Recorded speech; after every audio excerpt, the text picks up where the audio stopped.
This is part 4 of Eat the Rich, and this is a mini-series that I've made that shows what it looks like over the course of several weeks to a month of a massive general labor strike and boycott. And it's a way to combat fascism and authoritarian regimes. This part is called Week 4, Fork in the Road, with 2 possible outcomes. Path A, which is momentum gains. Millions more join in solidarity with their fellow working class citizens.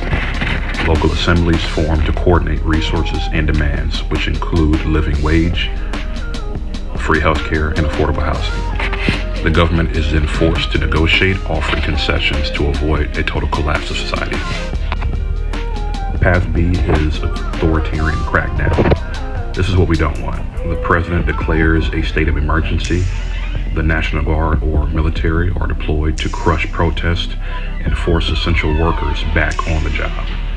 Leaders are jailed, surveillance expands, censorship grows. The fear, it breaks the unity, and the strike weakens.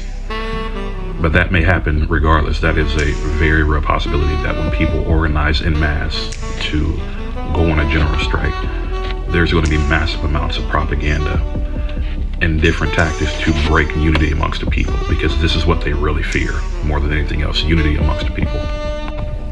And the reality, which way this goes depends entirely on how well organized we are and how united we are and how resilient we can be in the face of propaganda and a government that is technically lapdogs to billionaires and corporations. So if people remain coordinated, share resources, refuse to be divided, the strike could push America towards a massive systemic reform.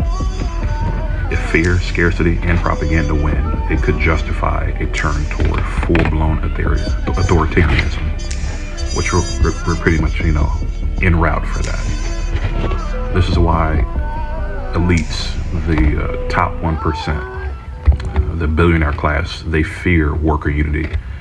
It shows that they need us a lot more than we need them. The market, the supply chain, this country does not move without working class labor. And they're terrified of the day that we come together in combat in an organized way, not with violence, but with financial and strategic warfare, hitting their pockets. That is how, or one of the ways that you cause real systemic change. It's from the ground up. It does not come from the very, very top with our elected officials. It has to start with the people at the very, very bottom. I'll release a next part that shows what realistically what it'll look like if this is successful in our goals.